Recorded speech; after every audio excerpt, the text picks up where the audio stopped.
first of the two aircraft carriers to be built at a cost of £3.1 billion each. She's 70,000 tonnes, 280 metres in length, 39 metres across. There's 11 metres of her under the water. From the flight deck down, she's actually got 9 decks. Propelled by two Rolls-Royce MT-30 turbines, producing some 48,000 horsepower. Gives her a top speed of 26 knots with a range of 10,000 nautical miles. Now she's carrying the new F-35 Lightning Strike multi-role fighter planes, built in America at a cost of £100 million each. Helicopters, she'll carry Chinooks, Apaches, Merlins and Wildcats. Now depends on what she's set out to sea to do, will depend on what aircraft she actually takes with her. Two large lifts to get the aircraft from the hangar below up to the very large air deck. On the air deck, the two accommodation blocks, the rear one, flight control.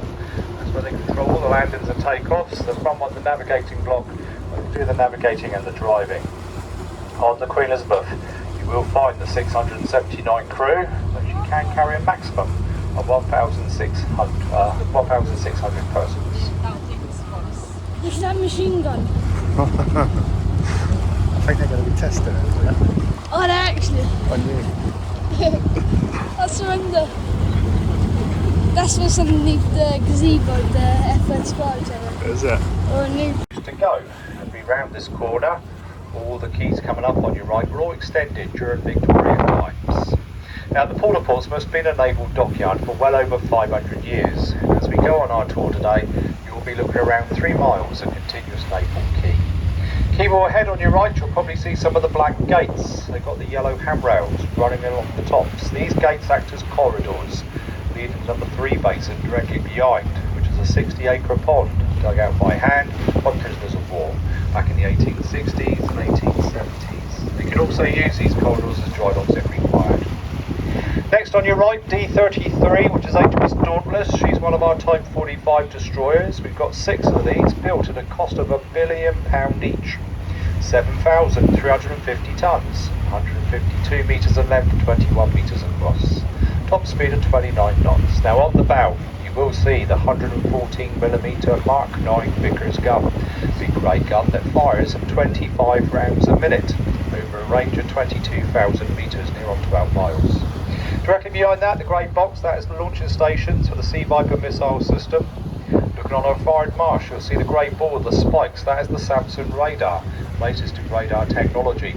Now to detect and track some 2,000 flying objects at any one time. On the back deck, you either carry a Merlin or Wildcat helicopter. They've got a crew of 190. Now directly behind Dauntless, the tidal basin, and there today you'll see the Sterner P283, which is HMS Mersey. She's one of our Batch 1 River class patrol vessels. We've got 3 of them, the Mersey, the 7 and the Titan. Now next on your right, you'll see D35, which is HMS Dragon, another one of our Type 45s. Now it doesn't matter which one you're looking at, Dauntless behind us now, or Dragon coming up on your right. But if you look in the middle of the ship, on the side, you will see the phalanx. Now on the Dauntless, it's got a white dome. On the Dragon is grey, but they've got one either side. Now the phalanx, it actually fires some 3,500 rounds a minute over a range of 1,500 metres. Any incoming targets such as missiles or planes, it will automatically lock onto the closest. It will fire, continue firing till that target's been destroyed, automatically move on to the next. You'll also notice the sides on these destroyers are angled out at the bottom, angled in the top. That's part of the stealth technology. On a radar screen, these vessels show up no bigger than the average size fishing boat.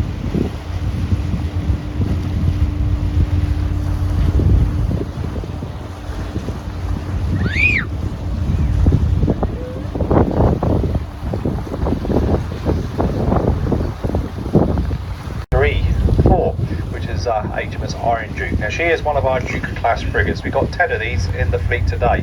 They're 4,500 tonnes, 133 metres in length and 15 metres across.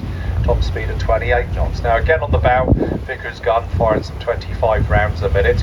Directly behind that, the launching stations for the Harpoon and Seawolf missile systems, 2 different systems on these ships. 2 30mm guns, there's one either side of the funnel. You'll see it just in front of the crash boat coming up.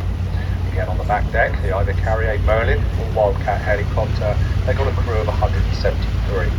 Looking above the number, F234, just beneath the bridge wings, you'll see a small deck. On that small deck, 2 rear-facing torpedo tubes, twin set either side for the Stingray torpedoes. Now you also notice the superstructure, the top bits, are actually built in 3 separate blocks. There is a reason for this. They were to have a fire on board one day, isolate the fire in one of these blocks, stop it from spreading through the ship. Next on your right, P281, which is HMS Tyne, now one of our Batch 1 River class patrol vessels. They're 1,700 tonnes, 90 metres in length, speeds are well over 20 knots, they are very fast, and they've got a crew of 48. As we go by, just in front of the bridge windows, you will see the 30mm gun covered up. On top of that, they've got mini machine guns and handheld machine guns on board as well. Now, tide is a wee bit low, but if you're on the top deck here, looking across the quay on your right, you might get some views of number 3 basin. This is the basin that was dug out by hand by the prisoners of war. They actually used some 2,000 convicts and around 1,200 paid labourers to dig that pond out. Actually 5.7 metres deep over there, all dug out by hand.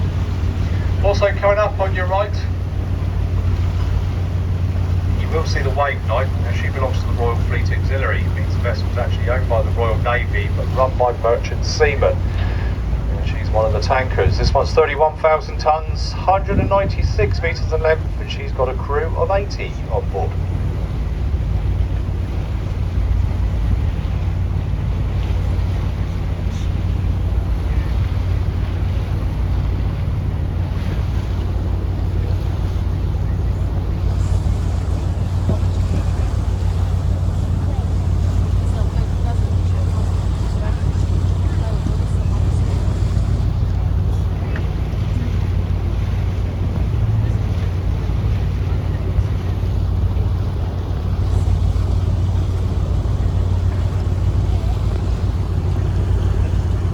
Go up to the Thames estuary, just crew on board to start doing trips up there. Unfortunately, she struck one of her paddles, so she had to be towed in, and she's now undergoing repairs. It's nothing uncommon for her to strike one of her paddles and damage it, because they are actually made of wood steel.